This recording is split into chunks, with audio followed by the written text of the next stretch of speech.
बात करेंगे आपके डाइट एंड लाइफस्टाइल से जुड़े उन नियमों की जो अक्सर हमें पता भी नहीं होता कि ये गलत है हमारे स्वास्थ्य के लिए, और हम उनका रेगुलर सेवन करते हैं, और जिसके कारण से धीरे धीरे हमारे शरीर में दोष या जो बीमारी है वो बनती है, और एक समय के बाद जब उन चीजों का एक मात्रा से अधिक सेवन हम कर लेते हैं तब फिर वो किसी न किसी रोग के फॉर्म में हमारे सामने आती है। तो इन कारणों को जानना जरूरी है, क्योंकि जब आप कारण को जानेंगे तभी आप उससे बचेंगे।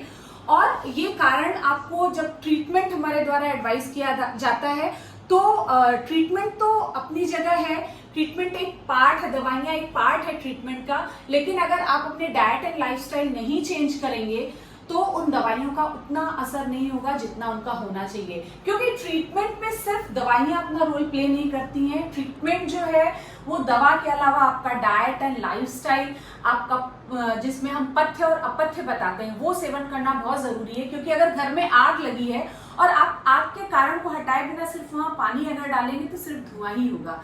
तो हमें आग के कारण को भी हटाना है और जो आग लगी हुई है उसको भी बुझाना है। तो दवाइयां जो है वो लगी हुई आग को बुझाती है, और जो हम यहाँ डाइट एंड लाइफस्टाइल आपको बता रहे हैं वो उस आग के कारण को हटाएंगे। तो यहाँ ब्लिस वेदास में हमने ये डाइट चार्ट और लाइफस्टाइल चार्ट बनाया है। ये आयुर्वेद के नियमों पे आधारित है। आयुर्वेद में जिन आहार विहार को पथ्य बताया है उसको हमने यहाँ करने योग्य चीजों में बनाया है टेबल के फॉर्म में, और जिन चीजों को अपथ्य बताया है उसको यहाँ पे क्या नहीं करें के फॉर्म में हमने बताया है। क्या नहीं करें ये तो स्वस्थ व्यक्तियों को भी पालन करना चाहिए, और जो बीमार है उन्हें पालन करना ही है। और क्या करने में हम अलग अलग डिजीज कंडीशन के हिसाब से वो आपके लिए कस्टमाइज करते हैं, लेकिन फिर भी जो जनरल रूल है जो सभी को फॉलो करने हैं, आज इस वीडियो में हम उनको आपके साथ में शेयर करेंगे। तो सबसे पहला जो रूल है, हम शुरुआत करते हैं आपके उठने से लेके रात सोने तक। हम एक क्रमवार बताते जाएंगे कि आपको क्या चीजें नहीं करनी है, किन चीजों को छोड़ना है आपके डाइट एंड लाइफस्टाइल में, ताकि आप स्वस्थ हैं तो स्वस्थ बने रहें, और अगर बीमार हैं तो जल्दी से जल्दी स्वस्थ हो जाएं। तो सबसे पहली चीज है खाली पेट चाय नहीं पीना है। खाली पेट चाय पीने से हमारा जो डाइजेस्टिव सिस्टम है वो इरिटेट होता है, वो डिस्टर्ब होता है, एसिड सिक्रीशन ज्यादा बढ़ते हैं, जो आपकी जो डाइजेस्टिव सिस्टम है उसके बैलेंस को गड़बड़ कर देते हैं, और जिसके कारण से किसी भी डिजीज का एक इनिशियल शुरुआत हो जाता है। तो इसलिए खाली पेट चाय नहीं पीना है। खाली पेट आप सबसे पहले सुबह में थोड़ा सा गुड़ खा के, और स्पेशली जिन लोगों को एसिडिटी की प्रॉब्लम रहती है वो थोड़ा सा किशमिश खा के पानी पिए, और उसके बाद अगर चाय पीने की आदत है तो थोड़ी मात्रा में चाय लें। इसके अलावा जो दूसरा हम आते हैं कि लोग मल त्याग किए बिना ही लोग एक्सरसाइज के लिए या टहलने के लिए चले जाते हैं। ये सही नहीं है। आप मल त्याग करने के बाद ही एक्सरसाइज करें।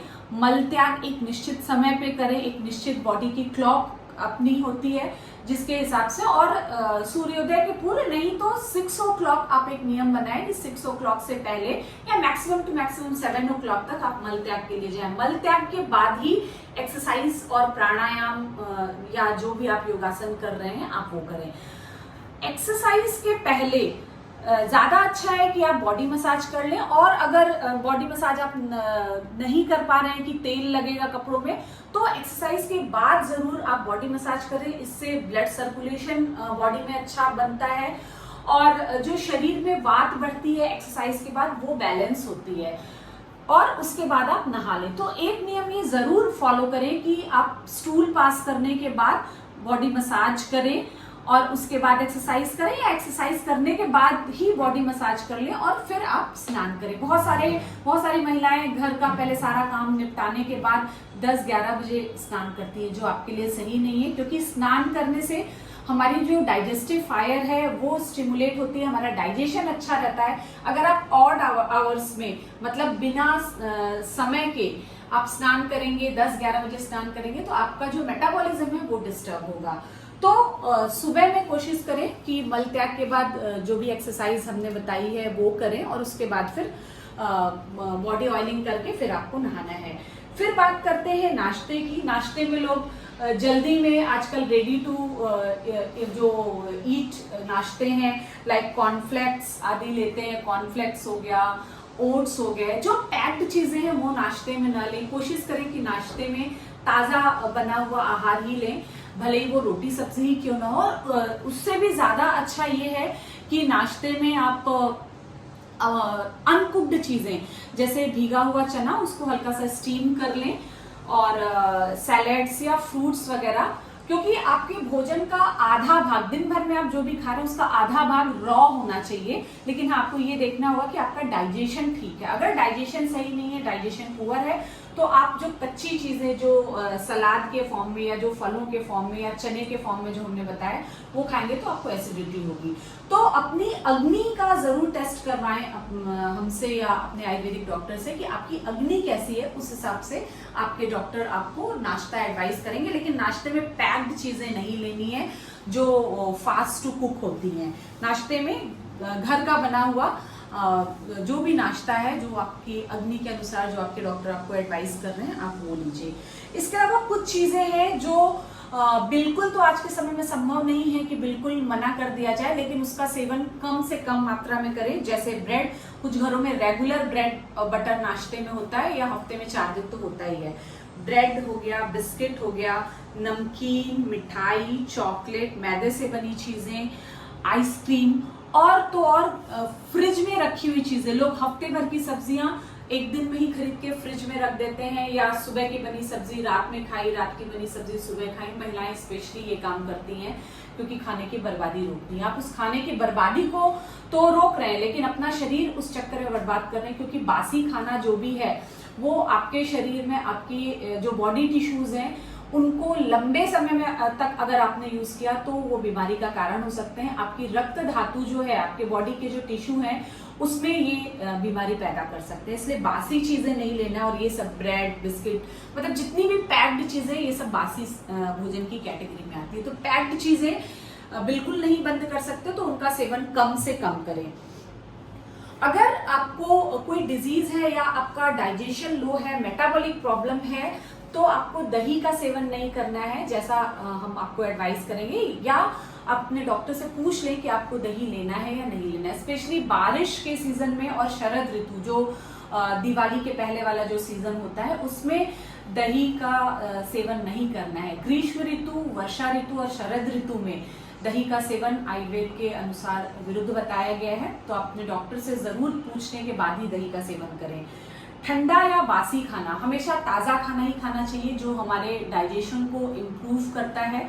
तो ठंडा खाना या बार बार गर्म करके खाया हुआ खाना आपके मेटाबॉलिज्म पे असर डालता है, वो नहीं लेना है। बासी खाना तो हमने पहले ही बता दिया है कि बासी खाना खाने से धीरे धीरे एक समय के बाद आपके शरीर में बीमारियां बनने लगती हैं। ठंडा पानी सभी को अच्छा लगता है, लोग डायरेक्ट फ्रिज से बॉटल निकालते हैं और बिल्कुल पानी पीने लगते हैं। फ्रिज की रखी हुई चीजें आपके मेटाबॉलिज्म को लो करती हैं। आप देखेंगे आज के समय में, क्योंकि फ्रिज का प्रयोग घर घर में और सभी यूज करते हैं, उसी रेशियो में मेटाबॉलिक डिजीजेस जैसे थायराइड, डायबिटीज, पीसीओएस, ओबेसिटी, ये सब बढ़ता जा रहा है। क्योंकि फ्रिज से डायरेक्ट निकाला हुआ खाना या पानी लेने से आपका जो अग्नि है वो लो हो जाएगा, आपका मेटाबॉलिज्म लो होगा, जिसके कारण आज नहीं कम से कम 10 साल बाद आप कहेंगे हम तो लेते हैं, हमें अभी तक कुछ नहीं हुआ। 40 तक आपका शरीर साथ देगा, लेकिन 40 के बाद जो आपने अपने शरीर के साथ किया है वो चीजें आपको बीमारियों के फॉर्म में दिखेंगी। तो इसलिए फ्रिज का डायरेक्ट पानी नहीं लेना है, कोशिश करें कि मटके का पानी लें। और अगर फ्रिज का लेना है तो उसे नॉर्मल टेम्परेचर वाले पानी के साथ मिला के, बिल्कुल चिल्ड वाटर ना लें, क्योंकि ये भी आपके मेटाबॉलिज्म को डिस्टर्ब करता है और आपके दोषों को डिस्टर्ब करता है। बहुत सारे लोग सैलेड्स को हेल्दी मानते हैं। बिल्कुल सैलेड्स हेल्दी हैं, जैसा कि हमने बताया नाश्ते में आप रॉ मटेरियल्स लें, बट भोजन के साथ सैलेड्स नहीं लेना है, कच्चा पक्का नहीं करना है। एक जैसी चीजें, आप मानिए सब्जी पका रहे हैं, सब्जी आधी पकी और आपने उसमें फिर कुछ कच्ची आलू डाल दी, फिर वो पकी, अभी पूरी पकी नहीं, फिर आपने उसमें कुछ और डाल दिया, तो सोचिए क्या वो सब्जी कभी पक पाएगी? नहीं पक पाएगी। तो वैसे ही आपको भोजन के समय एक जैसी चीजें, एक जैसी मतलब जिनके लिए एक समान पाचन शक्ति चाहिए, वैसा आपको भोज्य पदार्थ लेना है। सैलेड्स को और भोजन को साथ में न लें। अगर आपको सैलेड्स खाना है तो भोजन के 2-2.5 घंटे पहले नाश्ते में आप जरूर ले सकते हैं, लेकिन भोजन के साथ सैलेड्स हेल्दी नहीं है। ये बात बिल्कुल आपको सुनने में अटपटी लगेगी कि बहुत सारे डाइटिशियंस एडवाइस करते हैं, बट आयुर्वेद के अनुसार ये विरुद्ध है। आपको भोजन के साथ सैलेड्स नहीं लेना है। अगला जो नियम है पानी के बारे में, लोग खाने से पहले बहुत सारा पानी पी लेते हैं जो आपके मेटाबॉलिज्म को लो करता है। खाने के साथ में बहुत ज्यादा पानी पीने की कुछ लोगों की आदत होती है, हर घूंट के साथ खाने भोजन के हर निवाले के साथ एक घूंट पानी पीते हैं, वो भी आपके मेटाबॉलिज्म को लो करेगा, आपके जो डाइजेस्टिव जूसेस हैं उसको डाइल्यूट करेगा, जिससे आपका भोजन अच्छे से पचेगा नहीं। और अगर भोजन अच्छे से पचेगा नहीं तो आगे जो आपका मेटाबॉलिक प्रोसेस है और उससे जो अपने शरीर को पूरा न्यूट्रिशन मिलना है वो नहीं मिलेगा। तो खाने के पहले पानी बिल्कुल भी नहीं पीना है। आप एक छोटा ग्लास लेके बैठे और बीच में 2-3 घूंट पानी पी सकते हैं और खाने के लास्ट में 2-3 घूंट पानी पीजिए। फिर 1.5 घंटे बाद आपको जितनी प्यास लगी है आप उस हिसाब से पानी पी सकते हैं। एक जो आजकल और मिथ चल रहा है कि खूब हाइड्रेट रहो, ढेर सारा पानी पियो। ढेर सारा पानी पीने के चक्कर में लोग 4 से 5 लीटर भी पानी पी जाते हैं, जो लंबे समय बाद आपकी किडनी और हार्ट डिजीजेस के लिए रिस्पॉन्सिबल है। ये आपके हार्ट और किडनी पे बहुत लोड डालता है। आपके हार्ट और किडनी को इस एक्स्ट्रा पानी को साफ करने और पंप करने के लिए बहुत सारा काम करना पड़ता है, जिसका असर आने वाले समय में 10 सालों में किडनी या हार्ट की बीमारी के रूप में आपको देखने को मिल सकता है। एक स्वस्थ व्यक्ति के लिए 1.5 से 2 लीटर पानी सफिशिएंट है, क्योंकि आप जो और भोजन लेते हैं उसमें भी पानी रहता है, दाल सब्जियां वो भी लिक्विड है। तो स्वस्थ व्यक्ति को 1.5 से 2 लीटर पानी से ज्यादा नहीं लेना है। अगर आपका वर्क ऐसा है, फील्ड वर्क है और आप बहुत पसीना आपका निकल रहा है, तो जरूर प्यास जैसी आपको लगे आप उस हिसाब से पानी ले सकते हैं। लेकिन ये कॉन्सेप्ट लेके कि नहीं हमें खूब हाइड्रेट रहना है, पानी का ओवर कंजम्पशन आपके मेटाबॉलिज्म को लो कर सकता है। आप ओबेसिटी, हाइपोथायराइडिज्म, डायबिटीज इनकी चपेट में आ सकते हैं। फिर इसके बाद जो एक नियम है रात के भोजन का। रात का भोजन, लोग दिन भर वर्किंग है, दोपहर का खाना अच्छे से नहीं खा पाए, रात में आके तसल्ली से हैवी फूड बनाया और उसको अच्छे से खा के 10 बजे 11 बजे खाना खाया और तुरंत सोने चले गए। ये भी आपके मेटाबॉलिज्म के लिए सही नहीं है। आयुर्वेद में तो सूर्यास्त के पूर्व ही भोजन का विधान है, लेकिन आज की लाइफस्टाइल ऐसी है, सभी ऑफिस से आते आते ही सबको 5, 6, 7 बज जाता है। तो सूर्यास्त के पूर्व नहीं तो कम से कम 8 बजे के पहले आप अपना डिनर कंप्लीट कर लें। कुछ लोगों की शिकायत रहती है कि हम लेट ही हम ऑफिस से या दुकान से आते हैं तो हम कैसे खाएं, तो आपको उसके लिए व्यवस्था करनी पड़ेगी। आप अपना टिफिन शाम के लिए मंगवा लीजिए और थोड़ा सा समय निकाल के 8 बजे के पहले आप अपना डिनर कर लें। क्योंकि खाना खाकर, हैवी खाना खाकर आप तुरंत जब बेड पे जाते हैं तो बॉडी का जो सारा एनर्जी है उस भोजन को डाइजेस्ट करने में लगता है और रात के समय ही बॉडी जो है वो अपने शरीर में हुई टूट फूट को पूरा मेंटेन करने का काम करती है। जो हैवी भोजन आपने लिया तो शरीर की सारी एनर्जी उसको डाइजेस्ट करने में लग गई, तो शरीर में जो टूट फूट हुई है वो मेंटेनेंस बॉडी नहीं कर पाती है और लंबे समय बाद फिर आप मेटाबॉलिक डिजीजेस की चपेट में आते हैं। इसलिए कोशिश करना है कि रात का खाना हल्का लें, सुपाच्य लें और 8 बजे के पहले लें। नॉन वेज और वेज में भी हैवी चीजें, छोला, राजमा, कटहल, ये सारी चीजें आप कोशिश करें कि लंच में लें। डिनर में आपको हल्की सुपाच्य चीजें ही लेनी है और सोने के पहले ढेर सारा पानी नहीं पी के सोना है। आपने अगर 8 बजे तक लंच कर लिया और 10 बजे डिनर कर लिया और आप 10 बजे अगर सोने जा रहे हैं तो आप 9:30 बजे तक जितनी पानी पीने की इच्छा है वो पिए और 10 से 11 बहुत लेट नाइट जगना भी। आज लोग इंस्टा, रील्स और भी सोशल मीडिया प्लेटफॉर्म है जिसको देखते हुए अपना रात का काफी समय निकालते हैं। 12:30, 1:30, 2 बज जाता है और फिर तो जब आप मोबाइल बहुत ज्यादा देखते हैं तो एक तो उसकी जो रेज हैं वो आपके ब्रेन को स्टिमुलेट करती हैं, तो एक तो आपको नींद की प्रॉब्लम होगी।